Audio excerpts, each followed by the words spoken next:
Здравствуйте. Good morning, everyone. We are glad to see you in this room.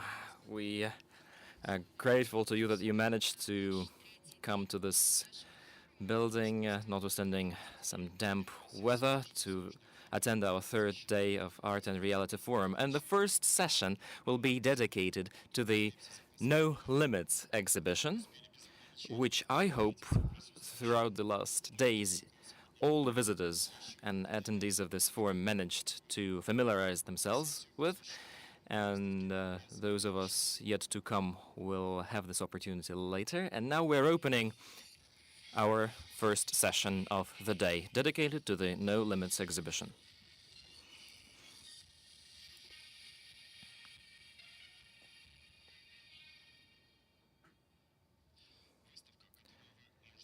The exhibition, which you can see, has collected 7 educational curators projects that are related to private initiatives, to the initiatives of some institutions. Amongst the items in this collection are some exhibits that are gathered from educational establishments that teach students modern art, contemporary art, conceptual art, and so on. And I think that the questions about this exhibition had to be addressed to the author of it. And in a couple of minutes, the author of this exhibition, Marina Kalinina, will enter this room.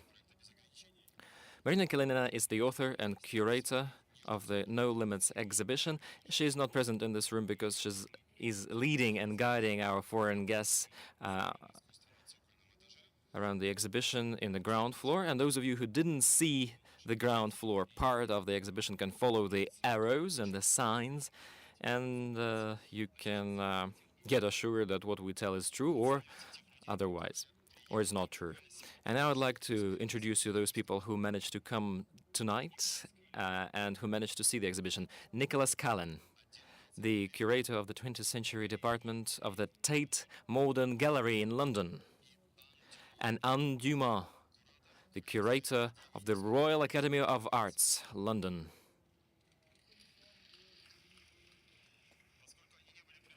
Since they were not warned that they will be introduced, they are sitting in the back row, but now we're going to approach them and would like to get to know their impressions, because they might have an impression about this exhibition, though fleeting, but still an impression.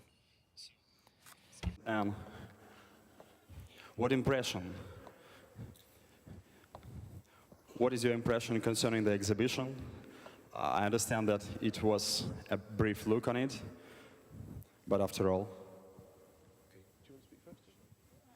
Speak first.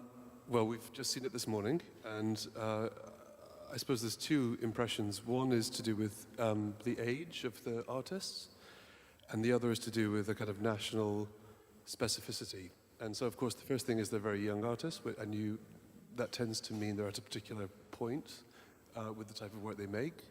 And that seems to me to be quite a universal condition that you see that in art schools around the world. The second point is more to do with a more national condition, which for me is very interesting because I'm doing a lot of work on contemporary Russian art right now. And I went to the Moscow Biennial last month and saw that. And I think it's very interesting the way that some conditions of contemporary art are traveling across borders, and other types of art are more specific to, say, Russia or even different cities. So that was the thing that struck me. Anne? Yeah. No, I would agree with that. I think it found it very interesting that it's international and cosmopolitan, but I felt there's a very distinct Russian character. I think about this art, which I think is wonderful that that's being preserved in a way. And I think very interesting the way that it's very forward-thinking, full of new ideas, but quite a few of the pieces also seem to be referring to Russian tradition, and particularly earlier important movements in Russian 20th century art, the first abstract movements and so on. But it seems to combine those in a very, very successful and a very fresh way, I think. And Nick, thank you for your brief report. I understand how difficult it is to do that after a brief look, full curatorial review. But anyway, now I'm inviting you to come closer and take part in our discussion. Maria Kalinina. Masha, ты... Maria Kalinina, are you in this room? Are you in the audience? Maria has not yet finished her tour. In this respect, I'd like to present to you one of the moderators, co-moderators of our today's session, an artist, Dmitry Gutov. And definitely,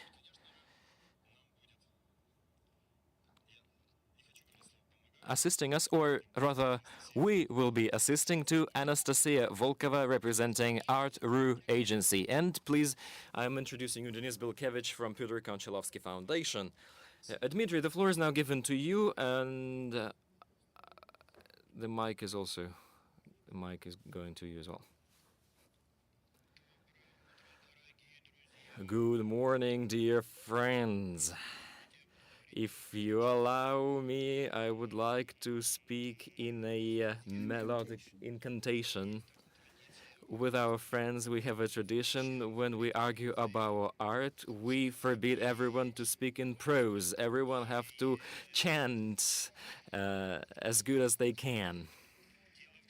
The thing is that when artists argue about the art, they are ready to tear their necks, their throats out, but when they're chanting and cantating, they try to restrain their emotions, and that's what I call you to do. However, we have a full freedom, and it's not forbidden to even speak in a normal language. Of course, we would like to hear we would like to hear first the opinion of the boss. Where's the boss? Where's Maria Kalinina? Maria is here. Our format would be of the following structure. We will give 5 to 7 minutes to Marina to tell a few words about the exhibition, because I've never seen such exhibitions. This project is very unique and authentic, though our friends from Tate Modern have said something very polite about Russian specificity, about Russian distinct character. But here, this characteristic is exceeding all boundaries which exist in nature. So we really want to hear what are we talking about in this exhibition. Also, you can notice that at this exhibition, whole arm wrestling is taking place between 7 individualities of 7 different schools of thoughts, and each school of art wants to take the whole world and negates the other. That's why we will interrogate each curator separately, giving them 5 minutes. After that, we will ask questions to the curators, and also I see in this room, I see that The Hangover has not yet released all our critics, but at least some cream of the Russian criticism is present in this room, and we can show on practice to them what is Russian critical theory. Let them speak about the curators' projects, and then let them explain about each artist in particular, and they can also explain what is depicted and what they speak about. Now the floor is given to Maria Kalinina. The floor is yours. Masha, выходи. Thank you very much. Dima has told you everything already. Yes, we would definitely want to listen to curators who've chosen and selected the works of their students and presented them in here. The schools represented in here are Media Art Lab, the Institute of the Modern Arts, also the Academy named after Repin, the Zhir project, which represents activists' art. So come on in, all hands on deck, come to the stage. We will ask you questions and we will discuss and converse. Stas Shuripa, please, you're welcome. Tanya Volkova. Stas Shuripa from the Institute of Modern Arts. Anna Volkova, Olga Shishko, Yana Grichuk from Pro Arte, St. Petersburg. Yana Grichuk, Pro Arte Foundation, St. Petersburg. Olga Shishko, Media Art Lab Project, Moscow. academy named after Repin, Yelena, and Nadezhda. Yelena Kalimova and Nadezhda Voronina. Yelena Kalimova, Nadezhda Voronova, representing the Academy of Fine Arts, the Repin Academy. And Vadim Potapov from Out of Nowhere project. Roma Minaev, representing the Rodchenko School of Arts. Actually, all our participants who have no place to sit on stage can take a seat like me right here on the podium. I'll set an example. And now you can start.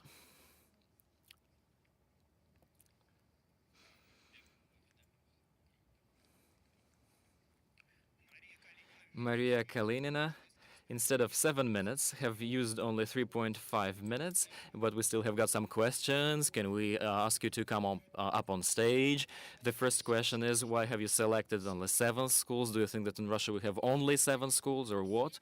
No, definitely, there are not 7 schools. There are much more than that, but for the beginning, we've selected only those ones, and we, of course, want to continue and to expand. In the future, we plan to attract other schools as well, but the schools that are represented here today are the brightest ones, and they are modern schools.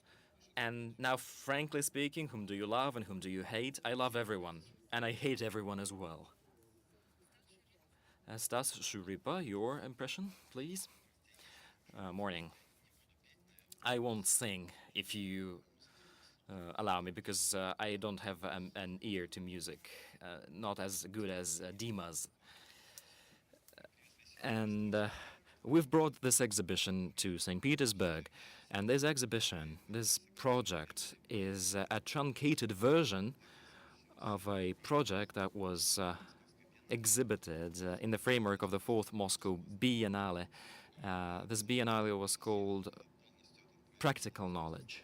Unfortunately, we didn't manage to bring all the works presented in there to here, but I hope that I hope that we've selected not the worst participants from the full version, so to say.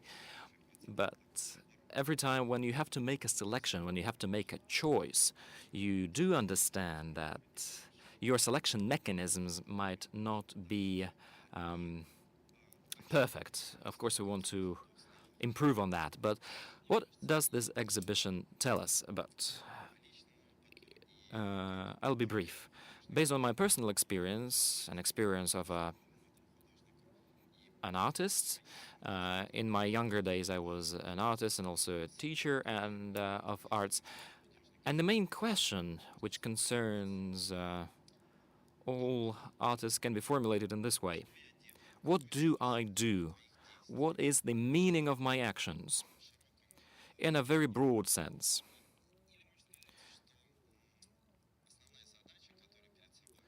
Or the main objective that a young artist usually has is to find his own spot, his own place in this general cultural environment, in this general territory, because those spaces or those territories, those domains are multifaceted, they're multidimensional, because there's media that describes your idea as related to a specific school or a specific concept. And it happens so that an artist finds himself in several locations, in several domains at the same time. This is a key issue for an artist, where he belongs to. And very often, physiologically, it is very hard to locate oneself in those suspended in the air domains, and those domains existing in a void. I've noticed that young artists, and I need to tell that in the Institute of Modern Art we pay a lot of attention to theoretical issues. The young artists are doing practical tasks only if they wish to. It works in a Western way. We are giving them free opportunity to do some practice, to do some practical work. And it happens so that those artists are inclined to resolve those issues of their professional identity in not traditional forms, but in some material forms,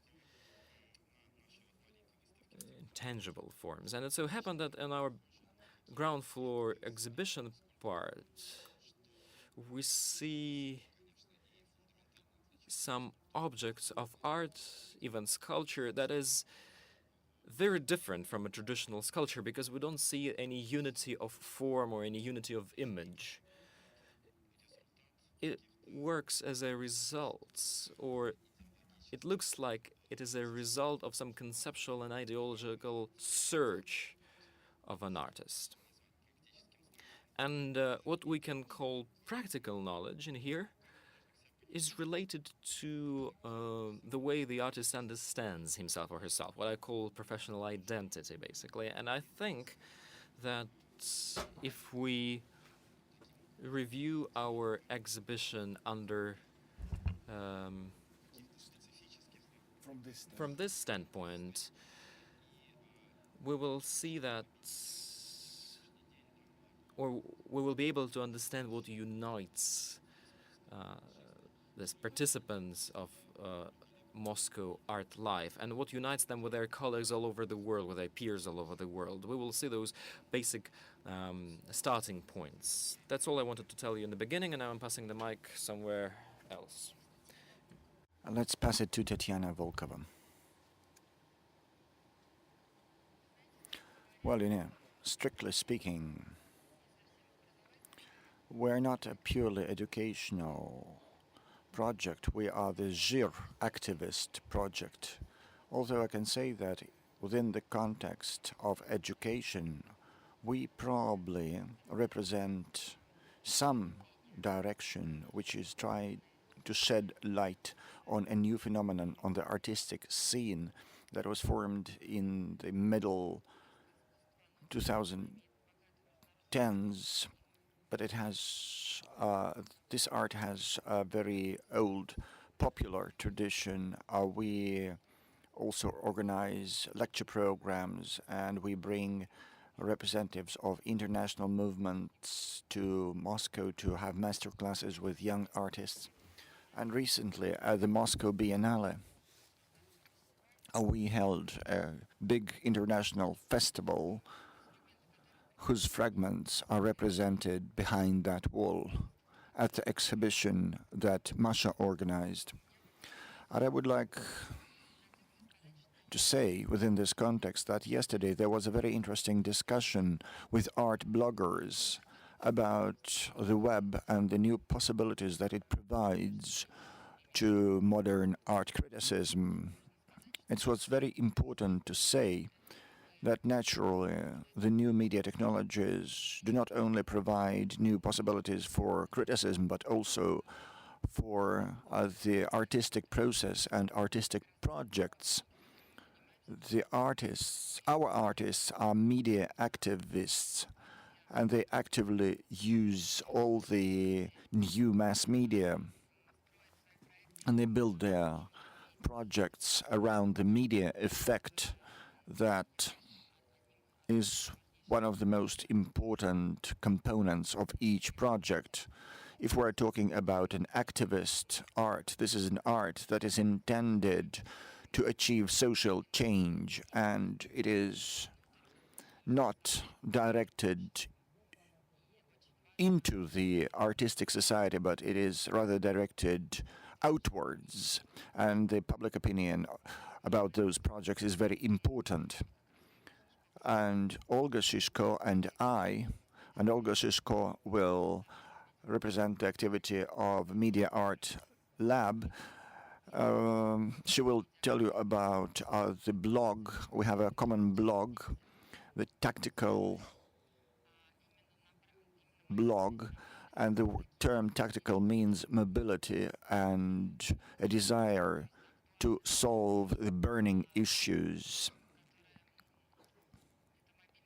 and that mobility allows to quickly respond and to quickly create certain initiatives and projects.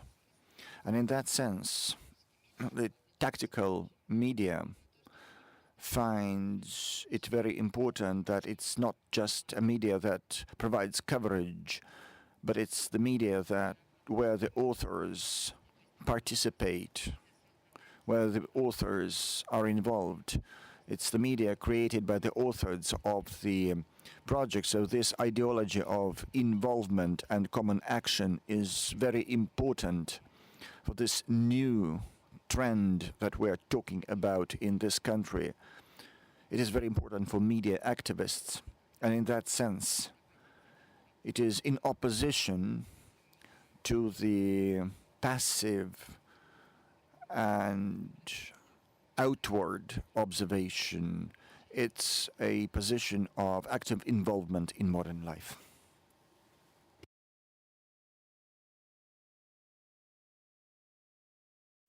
I don't know what to start with. The first day was dedicated to education in modern art. I think it's one of the most interesting topics. Education in modern art is minimal in the country, and my organization, the Media Art Lab, is providing mobile education. I recognize the institutions that exist in Moscow and St. Petersburg, the Rodchenko School, the Pro Arte, and they train very students and artists very well from the point of stand of art philosophy, from the standpoint of theory. But all of Russia is not embraced. And Media Art Lab has been providing mobile education for 15 years. We go to different regions and we create workshops, practical courses, explaining what stands behind the problems of modern art, the art that is focused on communications and new technologies, because I make an emphasis on art that is combined with all the new information channels that serve the artists as the future ways of conveying their ideas. So I think the projects represented here are not projects of one school. Those are the projects by people who somehow were involved in implementing mobile education, the Pro Control, the Media Art Club, the free workshops, we are really spreading the virus of modern art. We represent the possibilities of training in modern art in most impossible situations, because we wouldn't be able to exist within the academic schools. My background in modern art was on a practical level. I was the curator of the art lab at the Soros Center, and I understood the basics of modern art while I was working in the 90s. Although all of my academic art education finished with 1940s, and I think it is very difficult to involve modern art in Russian education. The answer is no. You should rather create some alternative institutions. And today, at this exhibition, the alternative institutions brought forward their projects. And I think that this is most important for the development of modern art. This involves the new understanding of the media epoch in modern art, the interactive media, the hybrid media. And this involves any forms of using new channels of communications, new opportunities, and that is all represented in the exhibition. And I think the avant-garde of the current day, or the modern day, is located at the crossroads of practices.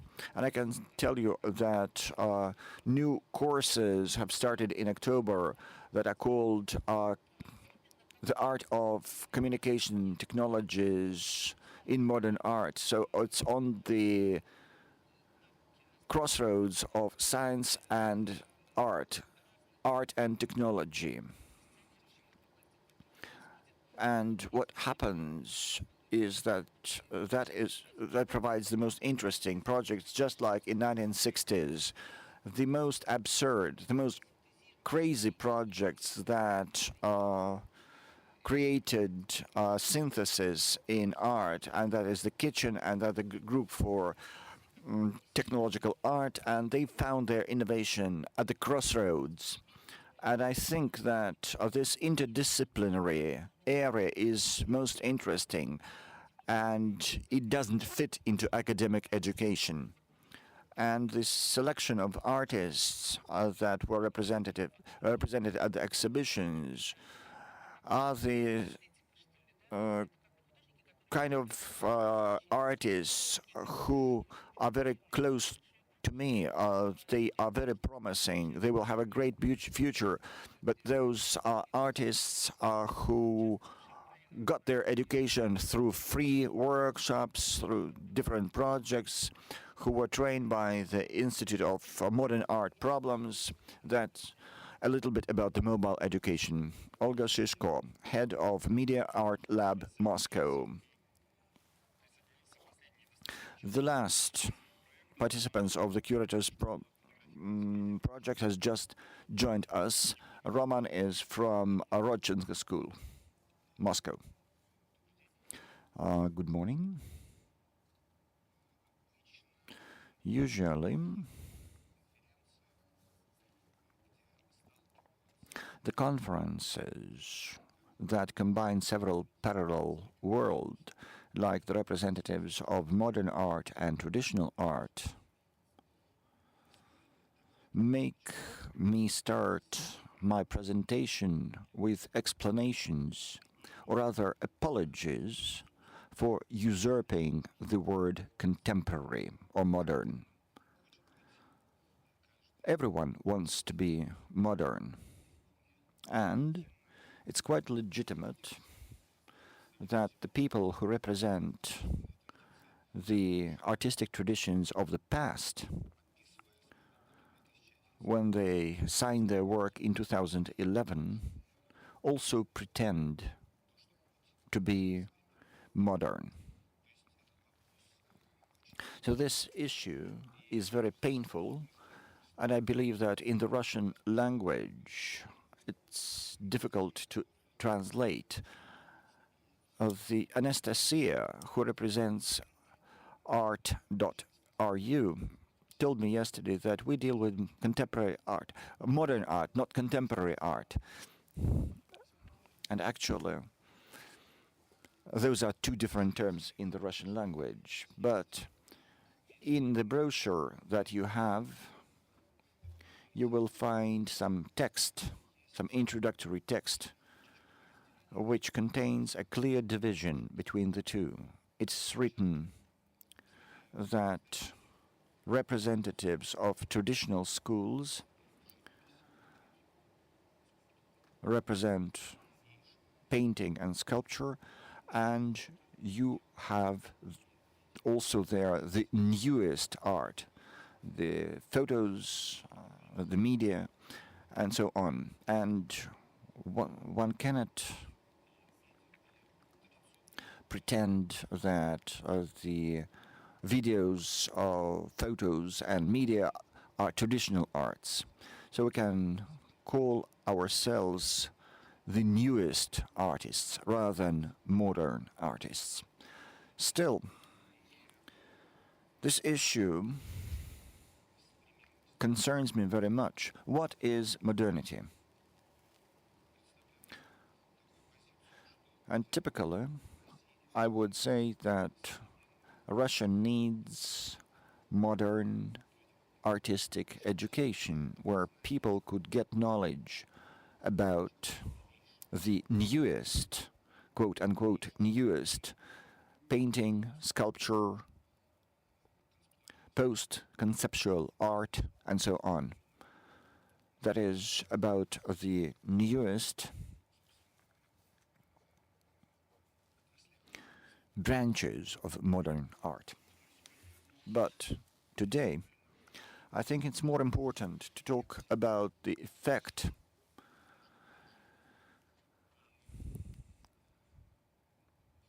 that may even not include media technologies, but still be modern. I recall a moment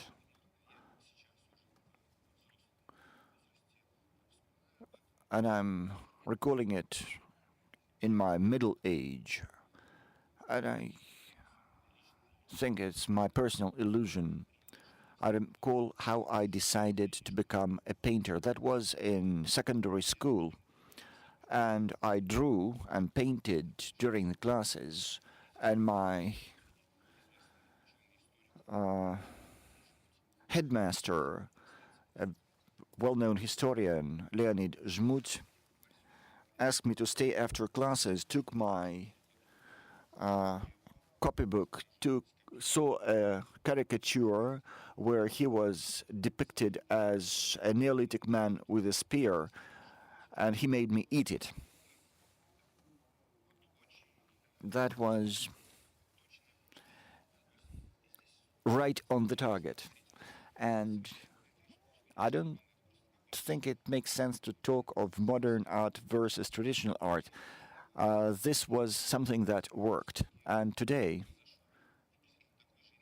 a similar incident happened at our exhibition. We're not talking about the means of conveying communication or information. For understandable reasons,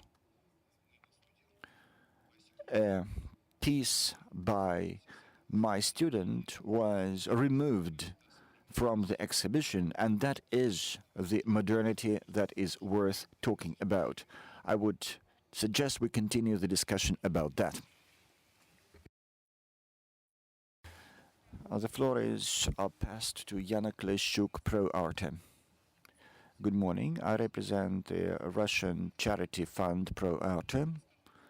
I will talk a little bit about the fund. It was set up in 1999 as a non-commercial, non-government organization that supported and studies modern art, that supported young painters, composers, architects, journalists. We have 3 education programs, that is cultural journalism, museum design, and a program for young painters.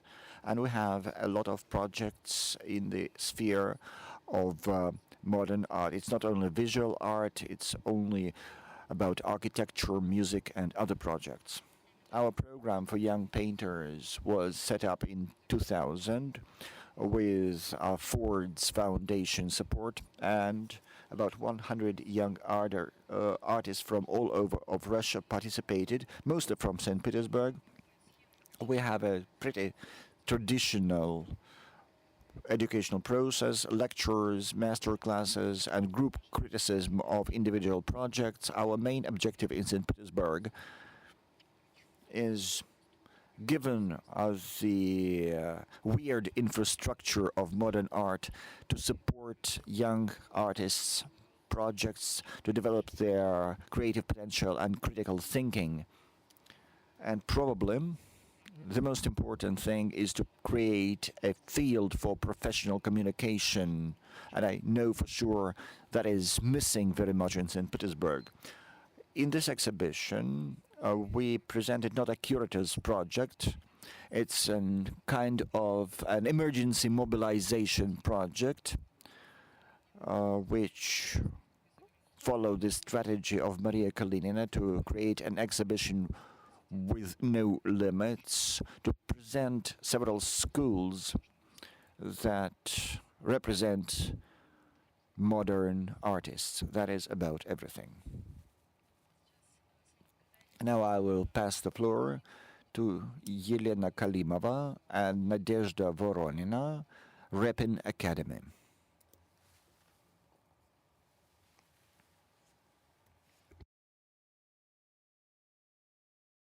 Is there a mic? Does it work? Nadezhda Voronina, Russian Academy of Arts, Repin Institute. My name is Yana Klichuk and I represent Pro Arte Fund. I want first and foremost thank Maria Kalinina for providing an opportunity to represent our school within this project, and it's very important for us because the Academy, as many people know, rarely participates in such events, or rather it has never participated. It always exhibits itself independently, and I believe that all other schools participate for the first time in this context. And it was very important for us to show the students' works in this project. When we were talking about educational phenomena, we selected only the students, and when I worked with the students, when we selected their pieces of art, we came across a very joyful reaction from our young artists when they learned that graduates and professors will not exhibit their pieces, that it will be only students who usually don't have a chance to exhibit, and I would like to thank for that again.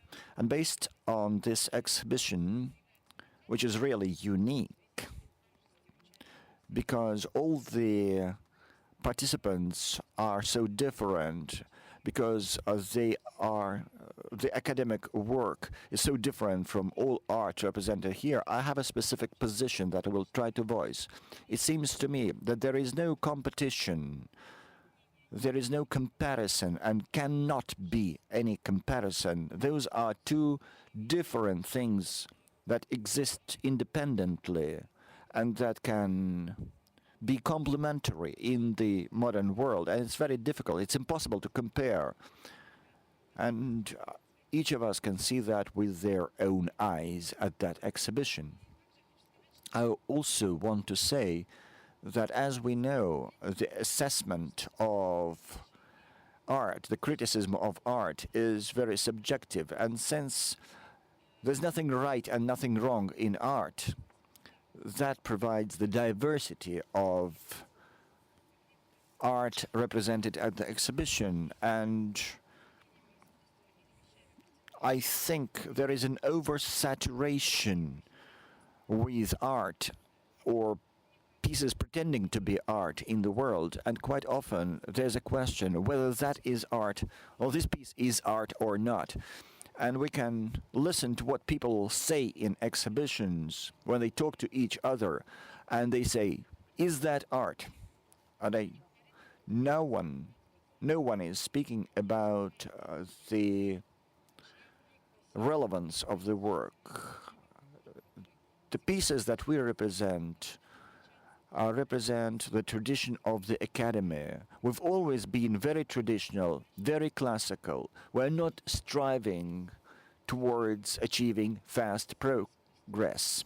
But the question of whether this is art or not is irrelevant in the case of our works. And I would like to emphasize that we did not exhibit all the work that was selected. I don't know what our graduates will do after they graduate. I think that this exhibition will help those 8 students to perceive their place in the context of modern art, to see how different they are, or maybe some of them will leave with a sense of superiority, and that's the essence of subjective perception. But we are glad to provide such an opportunity for them. Maybe they will work in Russia, maybe they will continue their education abroad, but the Academy teaches to paint, to draw, and to think in a classical way, and that's a kind of an alphabet that is needed to develop further tendencies. And I hope that our students know more letters in that alphabet. The floor is now given to Vladimir Potapov, representing the Out of Nowhere project. First and foremost, I'd like to thank Maria Kalinina for including my project in the exhibition. I'm honored to be in this company of people because I'm not representing an institution, I'm representing a separate and individual independent curators project. My project is a movie that consists of a set of interviews during which people think about the state of the modern art. My colleague has already asked that question, where her graduates will continue their career, but if they proceed with contemporary art, they will be squeezed out of this domain, so to say. The environment itself, to a large extent, is absent. By the environment, by the contemporary art landscape, I mean those artists who exist in there and who work in this field, and this landscape also has to have a number of educational institutions that study and teach such topics. And today it's become an acute topic because you can resolve this issue from the standpoint of traditional art, which we really shouldn't do because it's limited by its own borders and it reproduces the same cliches each year. And if we compare this contemporary art with the Soviet times, in the Soviet times it was also not very good. But if we take our modern art,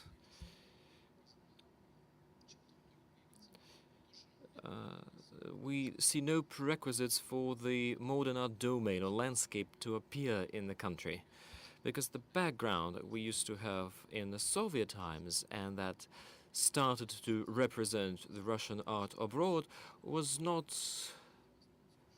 helping to construct this landscape, because as it was said by one of the Russian artists in the 18th century, a contemporary art could only be painted by an idiot. So still some authors or some artists remain, and they are present in this room. But these people are just local examples, which are local exclusions from the general rule, because it is not a general rule, and separate and individual personalities always were trying to keep up with the global tendencies. But if we look at the young generation of artists who practice modern and contemporary art, then I can't really say that we see true contemporary artists. However, there are some people who can be called that, again with certain restrictions and with certain disclaimers. So my main idea is that we do not have the contemporary art landscape. Thank you. Dear friends, we've just heard 7 very harsh statements. The main problem has been set. The contemporary art is a very interesting problem. Why a piece of wrinkled paper is a contemporary art? Why do we need to go and start contemplating it? And why painting are not a contemporary art? Mr. Usmanovsky was mentioned in here, who told that in the 90s only an idiot could do contemporary art. I can tell you a few stories about him. In the 1990s, this Mr. Usmanovsky was a hero of Boulevard Press, and he was poor as a church mouse. He never sold anything in his life. But once a very big collectioner came to him who heard that Mr. Osmanovsky was a great artist. She put a pack of dollars on his desk and said, I want to buy one thing that you did. And he hadn't got anything to give this lady. He said that all my works are in my workshop. Please come in 3 days. He exchanged dollars into rubles. He went to a shop. He bought brushes. He bought paintings. He put them on the desk. He sat doing nothing for 3 days. Then he called me and said, I have such a disgust now. I called this lady and I said to her face, I will sell you nothing. But then he added the last phrase to me, Dima, they call me an artist. That's how the situation looked like. And we have a food for thought in here. That's why I'd like to discuss to the stage the real master of radicalism, of curators radicalism, and an expert on this topic, Andrei Rafeev, for him to tell us what he thinks about this topic. Andrei, just come up here. Since this topic is quite crucial and can evoke a lot of debate, definitely we would like to hear all our critics and our historians what they think about the works, so I'm giving 5 minutes to everyone. Be brief and precise. Good morning, dear friends. I'm not calling you to strictly judge this exhibition because it was prepared under very hard conditions. There were no prerequisites, or there were no really long time for preparation. It's a travel exhibition, so to say, and I think the format that has been presented is very interesting, but it's not something that will produce a wow effect. It's something that presents certain things. It's a demonstration, if you like it. But I have a very principal argument against what's been said. This exhibition does not exist by itself. It exists in the context of a conference called Art and Reality. And there's an impression that our artists don't really see the world in which they exist. Because for them, it's only enough to go outside, to take a walk, to take a ride on the metro. Just before the election day, our situation is more crisis-like. I think I'm referring to Mr. Osmanovsky again. Only idiot cannot perceive that we are on the threshold of a crisis, economical, social, and so on and so forth. And this particular ideas or these notions have not been reflected in the exhibition. And what we see here is marginal, because Russian art today is actively responding to the crisis, which we happen to be currently. And instead of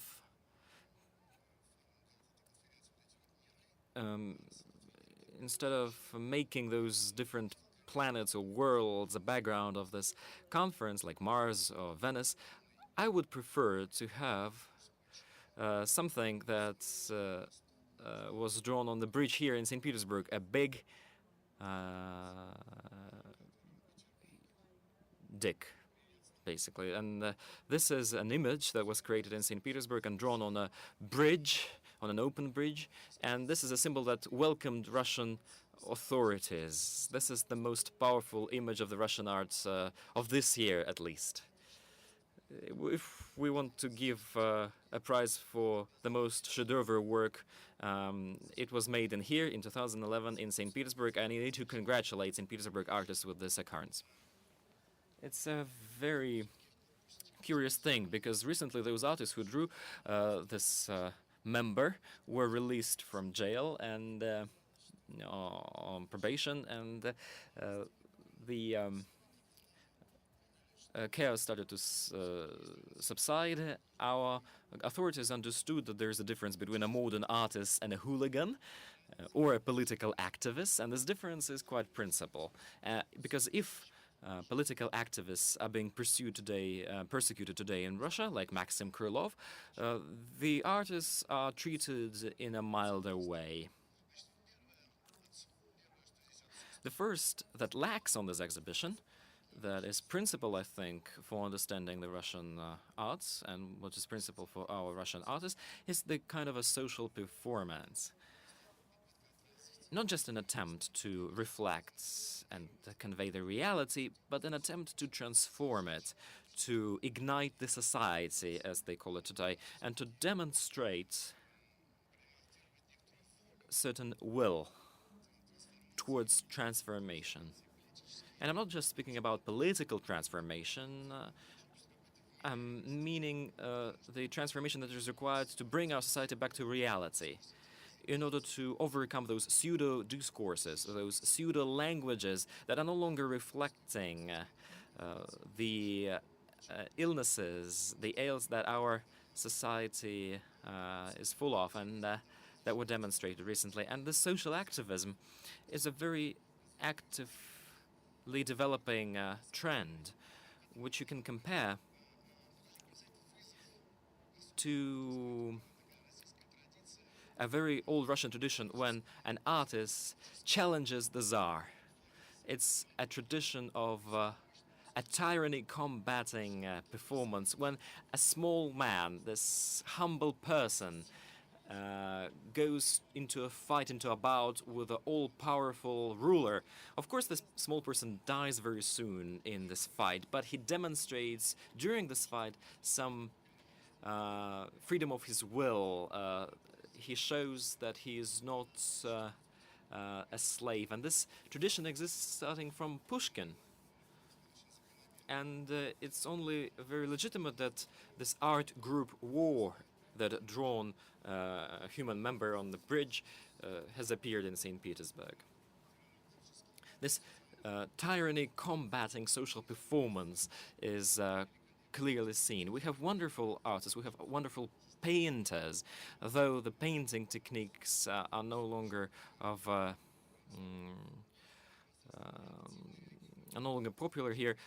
Alexei Kulimov, for example, they're wonderful painters and they react quite actively towards everything that happens in our society, but we have a different type of a relation towards what's happening, but it's indirect and it's not so clearly seen, it's not so explicit. I can remind you, Mr. Kuskin, an artist, when an artist walks around a bowl filled with concrete that sets gradually and hinders his movement. And I would like to remind you this wonderful movie of our moderator here, Dmitry Gutov, where he walks in a mud, in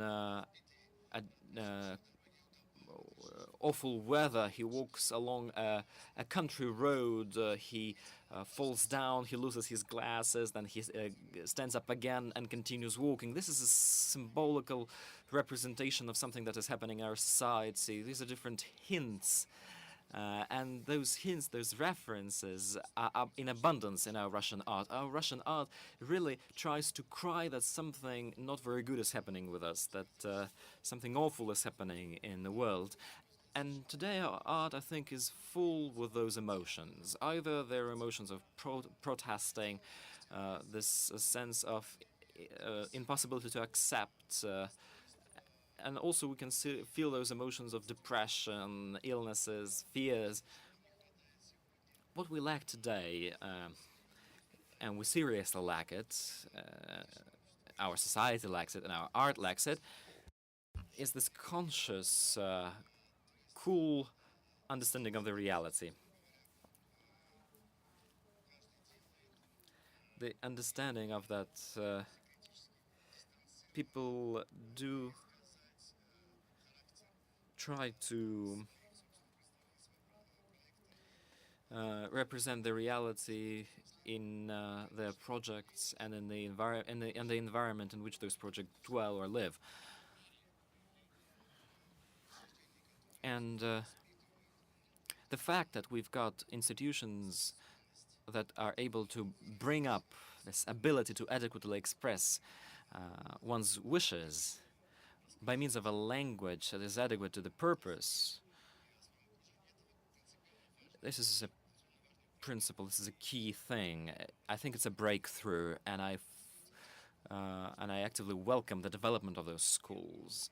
I think that one of the main challenge or one of the main weakness of our national culture as opposed to the Western culture is that we still got too few of those schools. Thank you. Thank you very much, Andrei. If everyone was doubting before that you are the most radical curator in our country, now I think that no doubts remain. Maybe somebody would, of course, want to seize this laurel wreath from you, but you'll be able to do that later on. If you have any questions, Elena, I see your hand, and I'll give you the mic afterwards. It seems to me that this morning is becoming more and more active, that people are waking up, and we're starting finally speaking up to the point. And now for this short introduction, for the short word, I'd like to give the floor to Elena, the representative of St. Petersburg Schools of Arts. I've graduated from the School of Art myself, and I believe that this is the most conservative, and it's consistently conservative school or educational establishment that ever existed in the universe. You can actually see it in this exhibition, and here today I see an audience that is capable of moving around the globe, and I think that they serve as the last barricade of counterculture. Recently, I had a conversation with a modern curator, Francesca Banani, who at one of his exhibitions just dared to exhibit one similar painting that is painted in a traditional manner by an unknown Italian artist. And he was subject to such an awful obstruction, such an awful criticism, that he could not believe it. He said that my head was almost cut from my body by critics. However, the paintings that were shown in this exhibition did not have the painting as such. They were even worse than students of the Academy of Arts would paint. I represent the Academy of Arts, and I must agree, first and foremost, with you that the Academy is very conservative. It's a very traditional institution, but I categorically dislike the phrase traditional art when it is applied to our students. It's kind of a label that is stuck to our work. Those students are young, very active. They are present in this room, and that means they are interested in the modern world. They're trying to integrate into the world of art. As for the exhibition, we selected work that was part of the learning process. They cannot be abstract by nature because the Academy is a traditional institution, and it has a very commonplace, unfashionable task of teaching to paint and draw. And all those tasks are related with technical mastership. But I would like to emphasize, on the other hand, that our students do not only work in this style. What they do in their workshops is quite different, and we didn't want to represent the students, we represent a school. That's it. Thank you very much, Yelena. Friends, now we'll have a live discussion. Raise your hands if you want to make a brief comment. If someone wants to have a longer comment, you're welcome on the stage. Yelena Orlova is the first. The volunteers, please pass her the mic. Yelena Orlova. Good morning.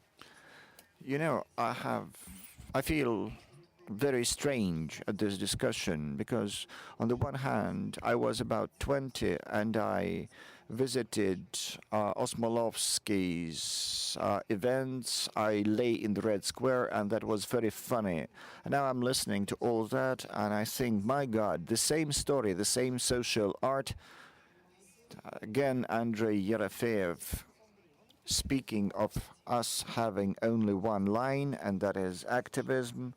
On the other hand, I see nice ladies from the academy that have to apologize for teaching to paint, and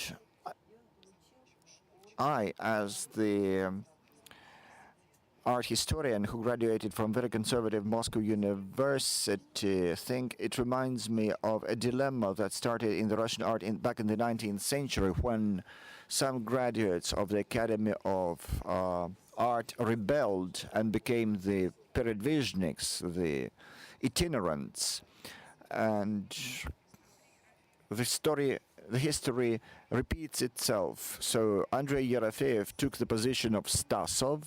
We have an academy, very much molded, and there are critical realists who move around the regions with their new ideas, with the reality that the academic art cannot reflect, because the academic art is all about Greek gods. We should remember we are here in St. Petersburg, and there was a very strong pressure here which was called the New Academy, and all that combines into a funny picture. But what I wanted to say that as a result of this conflict between critical realism and the New Academy,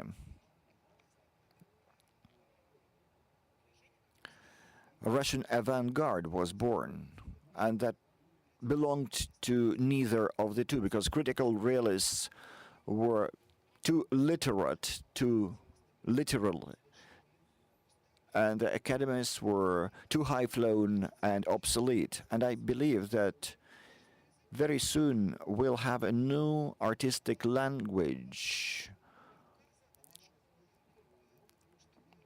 on the boundary between schools. To do something, you must have some point of reference. You can't imagine Malevich to paint his black square at once. And it's a curious situation now. We could recall the Marxist Leninist theory that this strife of the opposite could lead to something positive. We are passing the floor to our Italian comrade, Gaetano Grillo. You're welcome.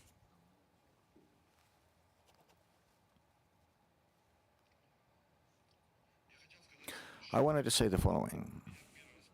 It is my first time in Russia. And therefore, irrespective of what I knew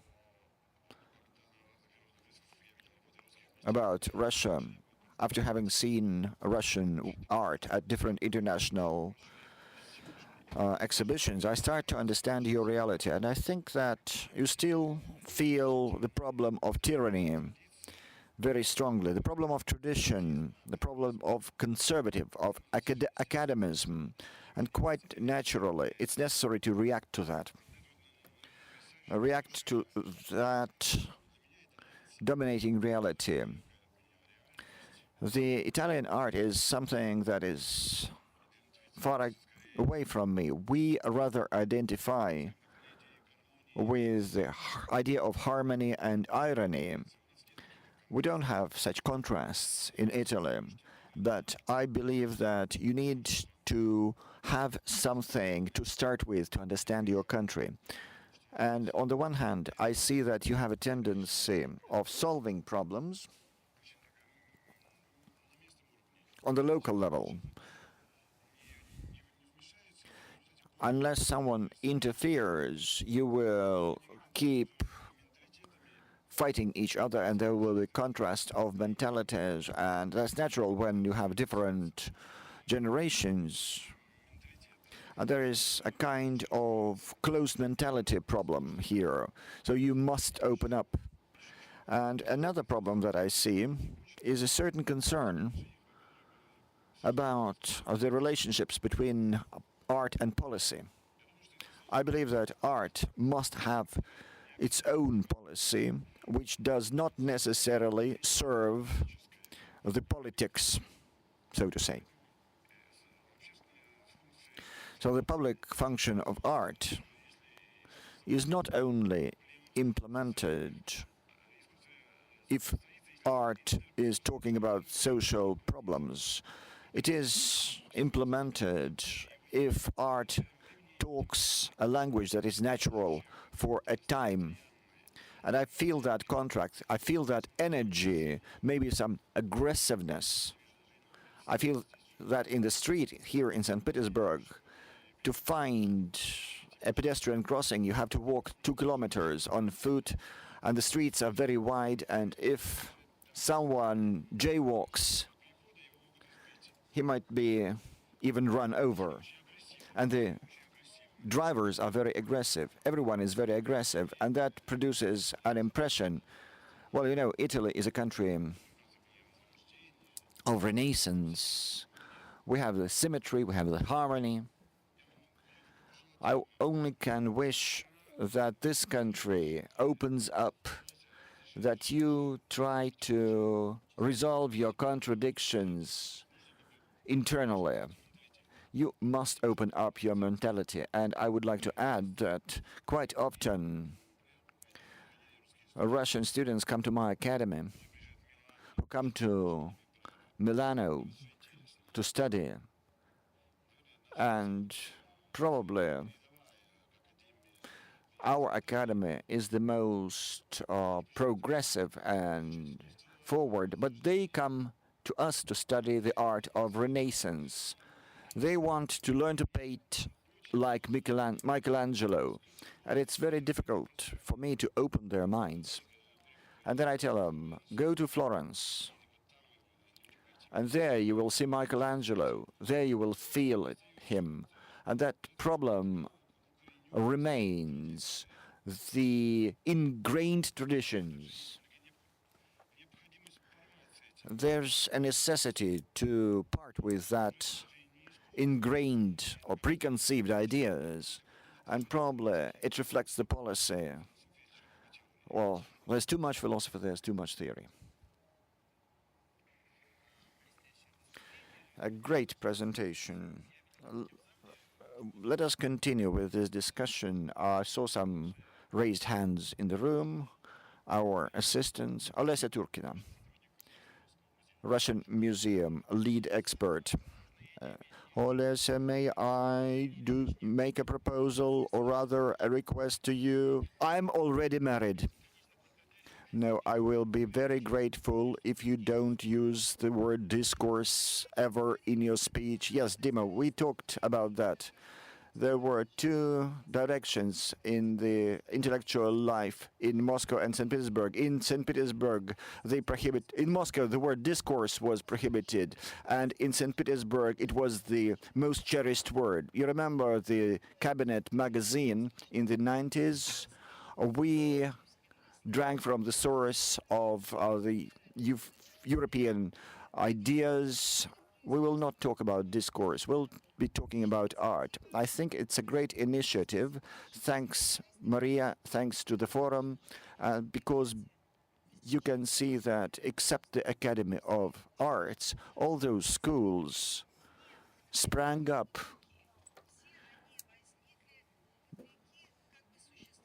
not thanks, but in controversy to the existing school of education. Each of it has its own history. And what's most important, all those schools are very efficient. The Moscow Biennale, the Venetian Biennale, the documents prove that young artists come from the schools represented here to those events. And I would like to continue on what Milena said, speaking about the avant-garde tradition, which is a kind of a crazy combination. We don't pay attention to those things being incompatible any longer. But there were schools of that promoted art and that trained apprentices, and this problem of a teacher and a student is always important for me. I like everyone, but I would like to address Stas Shuripa. I like him very much as an artist. I like his students. There's some great work, but we are close to the State Institute of Artistic Culture here. And Malevich's students said that there was one very grave circumstance. You mustn't fall under their teacher's influence. Malevich was so powerful, he was such a great teacher, that it was very difficult to avoid his influence. Stas, how do you cope with that? Because certainly you have a superb program, you have excellent students, but certainly at certain stages you can see that artists, well, if not depend on their teachers, but there is a parallel between your art and the art of your students. Thank you for that great compliment. Well, I find it easier than Malevich because I'm not a genius, as different from Malevich, on the one hand. On the other hand, it seems to me that it's an inevitable stage for some, if not all, young artists. And it's very important here how a person sees himself or herself. I'm trying to dictate fewer things, to impose fewer things on the students. I can propose something like a roadmap. I can explain what could certain things mean, but then leave them by themselves. And I would abstain from any practical classes with them. On the other hand, the emphasis on conceptual work simplifies things too, because you can talk about many things, while later a student, an artist, goes to his studio and makes something that he wants to make.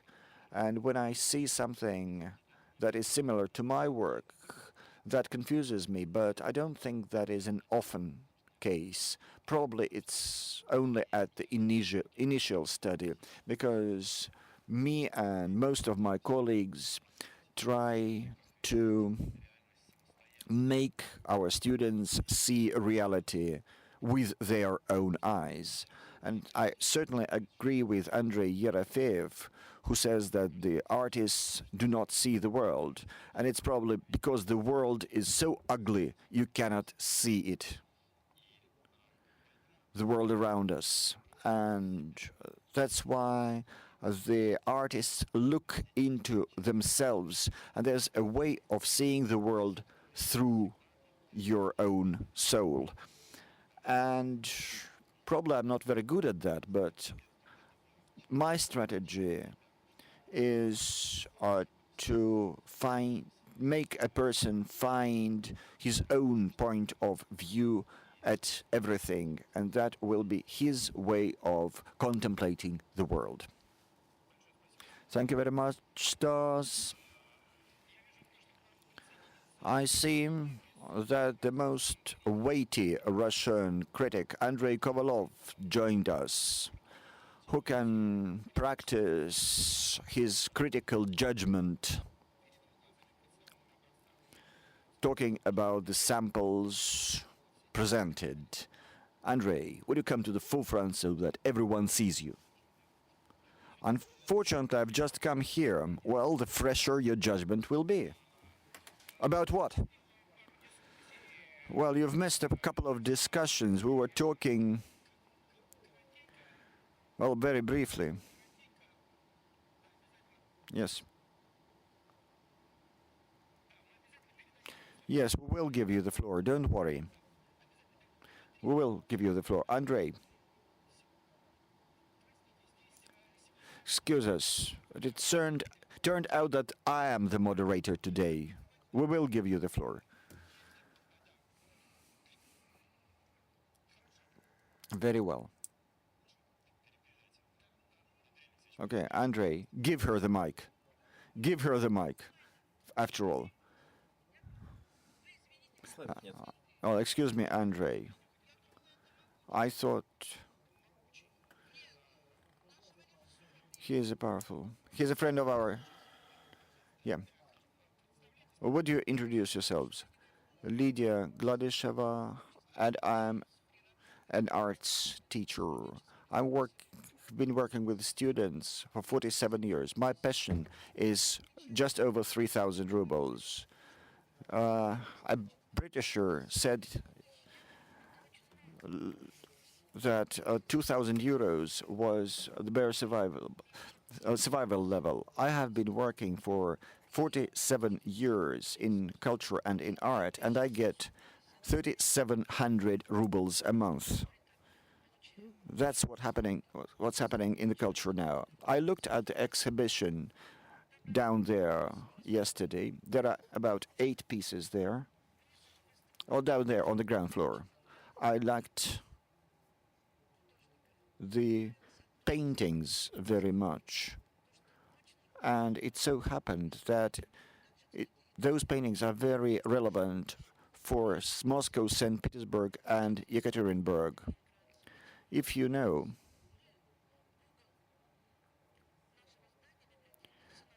this building comes out into the Galernaya Street, and building number 5 along that street, on the side of Galernaya, was demolished. And in this context, I think it was a lady's painting. She showed a design of a house, and that says that we break traditions nowadays for the sake of kitsch. Well, if it doesn't really matter who paints. For me, people 5 years younger than I are children, and if they take a pencil and if they draw a line, this is already modern art. If he paints a pensioner or a passerby, this is already modernity. And I think that we're going to talk about art and reality. And we must talk about reality and about what is happening with us, with artists, with critics. Guys, I hate the word critic. And today, in the 21st century, should be the century of the reconstruction. We don't want the critics because they will destroy our world. I know that scientists experiment today using our money, but the same happens in Moscow art. I know what Smolny Institute of Arts. You are very close society, and why should you attack the brilliant Academy of Arts? Look at their work. Can you see how they paint those hands, those desks, and other things? And those are the students in the Academy of Arts in St. Petersburg who live on their stipends, who live on their small grants of 700 rubles per month, 20 bucks a month. And those guys not protesting. And I know an artist who lives together with us, next to us. He's our neighbor. It's a boy who painted a white mosque. We are living today in a national state. I'm not a politician.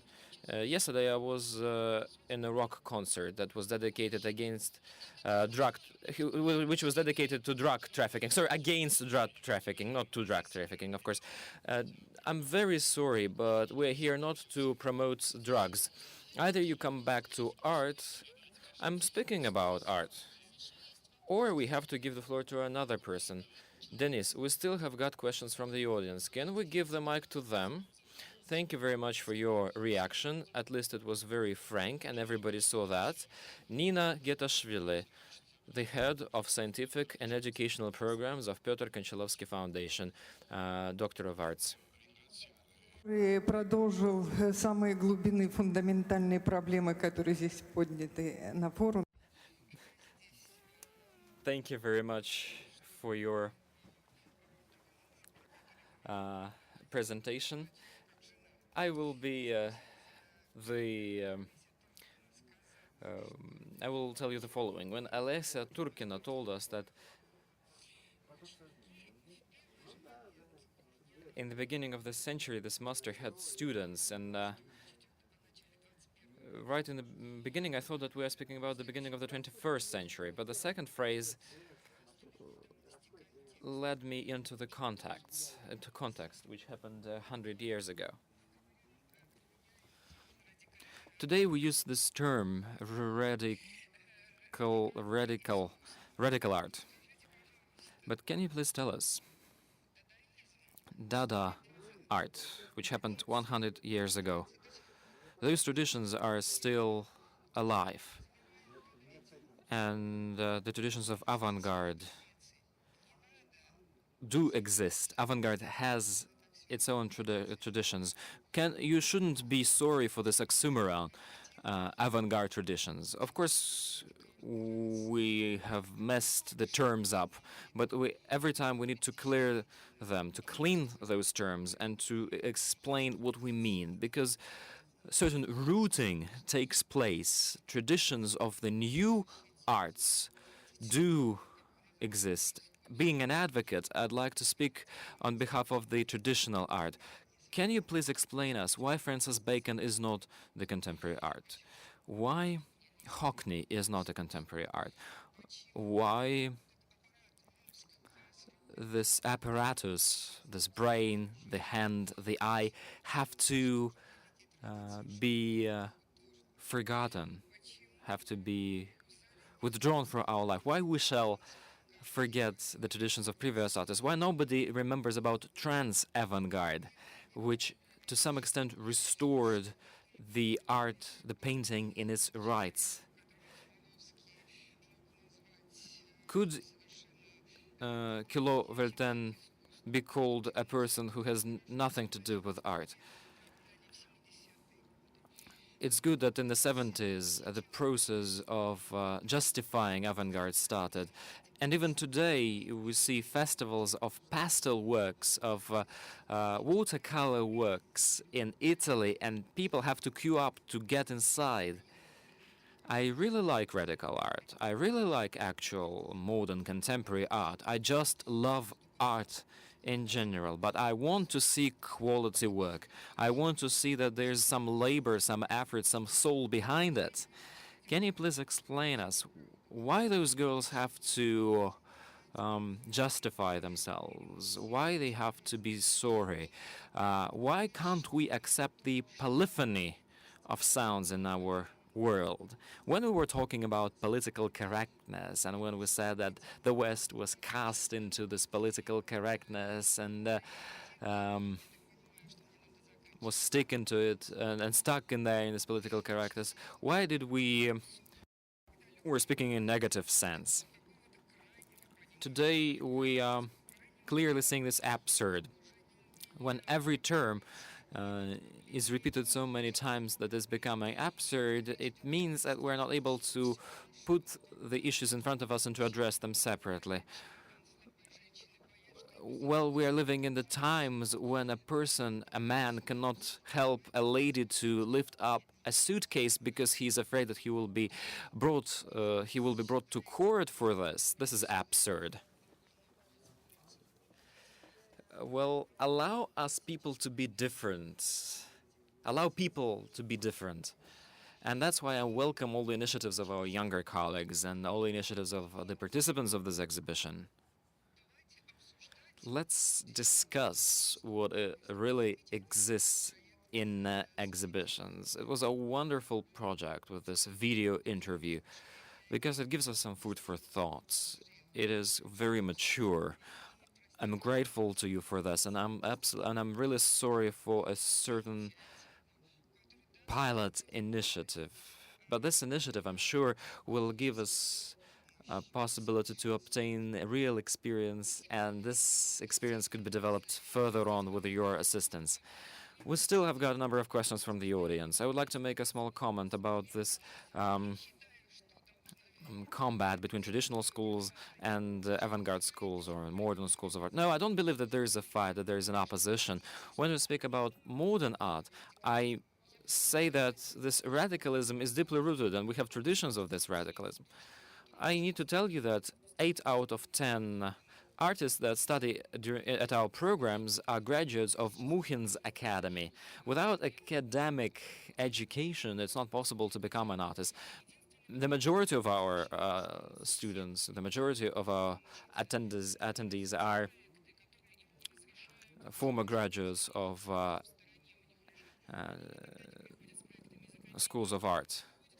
However, when they come to us to be enrolled, to be enlisted, they bring some of the projects that they were not allowed to paint during their academic years, that they had to create on their own. I see that in the academic world there is intolerance towards modernity, but to a larger extent, the majority of our students, they have good classical education. We have comment from the audience. My name is Irina Sosnovskaya. I represent a magazine, Dialogue and Art, from the Moscow Academy of Arts. And I'd like to come back to the exhibition, come back to our brass tacks, because this format is very close to me, and we have experience of organizing exhibitions of the same format. It's not an exhibition, it's more of a presentation of different educational strategies. And since we try to do something on our own like that, we discuss different forms in which this exhibition could be organized. And we've also reviewed a strategy that would allow us to present different educational strategies. However, in 2009, in the Moscow Lyceum, we have conducted this exhibition of 19 educational institutions of our country that deal with art, and it was called Diploma 2010. And there, without any selection, we show those works which received diplomas from different academician institutions of Russia, and not only academic institutions. We also invited people from Rodchenko School, from different museums, and it was a certain profile that showed us the existing current state of modern arts, and we conducted a lecture afterwards. In this year, we changed the format. We've organized the whole festival called The Perspective, where we expanded our format and where we offer not just the curators, but the teachers themselves to select those works that could represent their school of art, where we included some PhD works, we included some student works, and where we include some graduate works. This festival was held in October this year. Unfortunately, Repin's Institute was excluded out of it, and mainly there were paintings. Because if compared to 2010, we had a more broader spectrum of different genres. This year, we had only paintings. That's why the Rodchenko School did not take part. But why the Repin School did not take any part in the exhibition, I don't really understand, because you said that you value when your students participate in exhibitions. Can I answer that right on the spot? We always in favor of participating in exhibition, but we have a problem, and I would like to voice this problem right in front of this audience. Very often, in 99.99% of all the cases, we get the information about any exhibitions at the very last moment in time. We were preparing for this particular exhibition in 10 days, and we got to know it only on a very short notice. Only when it was almost impossible to get prepared for it. Not impossible, but very hard. That is why our institute, the rector's office, and those associations that communicate with students very often, and we with Yelena represent the Department of Foreign Art, we read lectures, but we get this information. Yes, we can have access to this information, but as for the other departments, they have no access to it, because our rector's office does not disseminate it to the stakeholders. And also, transportation costs are an important factor, because this exhibition is in St. Petersburg, and it's a pity that you didn't represent your institution in here. This next year we will try to do a different format, and we will inform you, and we will inform all the stakeholders. It's a great pleasure for us to take part in this exhibition, only if we could get to know about this exhibition in advance. Thank you very much. Andrei, I hope that in the last 20 minutes you were able to get the main topic of the session. Andrei Korolov, he is the mightiest Russian critic of all times.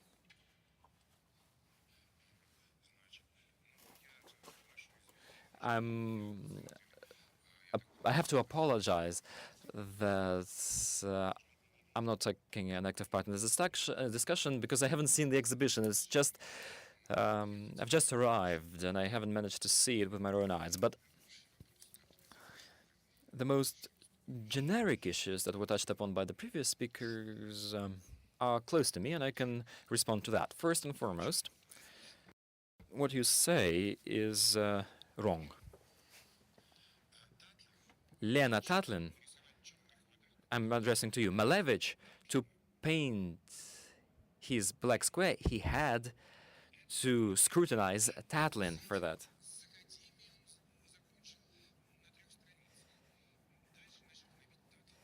First, he was criticizing the academic works. Then he started criticizing Tatlin, and only then he could paint his black square. The meaning of existence of culture in the 20th century is an eternal conflict. And there's no pluralism, because very often in those fights, in those combats, everybody wins. Like in this great bout of Malevich and Tatlin both won. Both came as winners.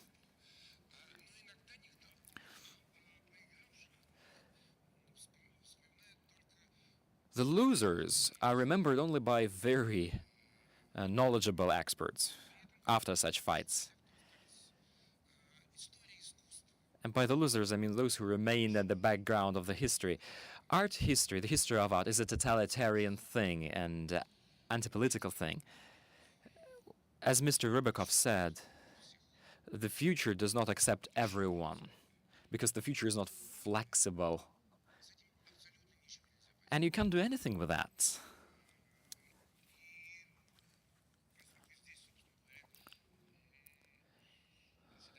And since today's meeting is dedicated to criticism, here I'm taking two chairs, basically. I'm sitting on two chairs as a former newspaper critic and, at present, a teacher. Well, on both my chairs, in both my positions, I am a complete totalitarian. And as a critic, I have to make a selection. I have to make a choice.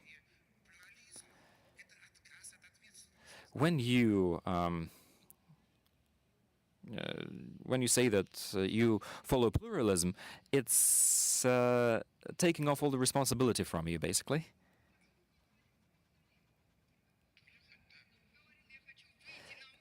Somebody told that I want to go out on the street and kill them all, and to shoot them all. And then they were punished to full extent, and they had to immigrate to the US. And thanks to that, the American art developed, which seized the prize of the leader from the European it. But that's what they're called, to come out on the street and to kill them all. Nina, can you please be less aggressive? There's no aggression as such. Yeah, no, there's no aggressive. But I'm not speaking about pluralism. I'm speaking about political correctness. Well, when I decided to get married, I had to make a choice. Well, this is the radicalism at its best.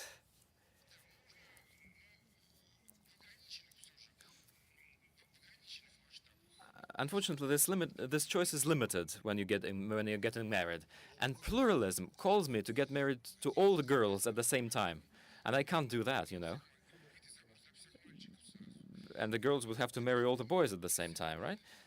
So it's not possible. Well, there are some people who can do that. But it's very difficult.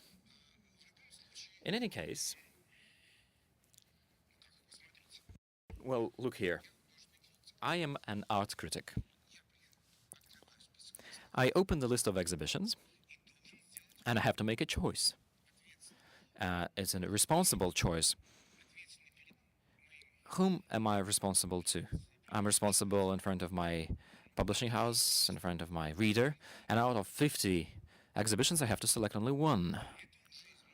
And this is, sorry, we can't speak about pluralism in this respect, because in this respect, in this case, my signature will go under the text describing the exhibition. That's where my signature will be, and I will be responsible for this. Why are you addressing me? I'm not advocating pluralism of a critic. I'm answering to the question of the previous speaker. Did I say this word, pluralism, in my previous presentation? Did I? It's an internal monologue, I think. No, that's all I wanted to tell you. Thank you so much, Andrei. Dear friends, those 1 hour and 45 minutes that we were allotted by the current schedule are gradually depleting and exhausting, and if anyone has statements to make it short, please. You and you.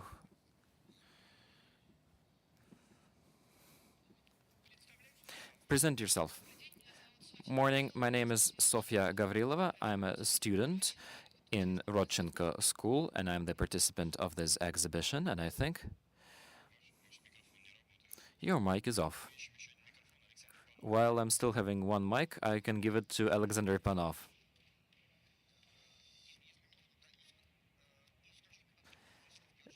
Dima, can you tell a few words about the exhibition itself? The microphone is working. Allow me to continue. I can even try to speak louder than the music, and I try to explain the whole situation. The thing is,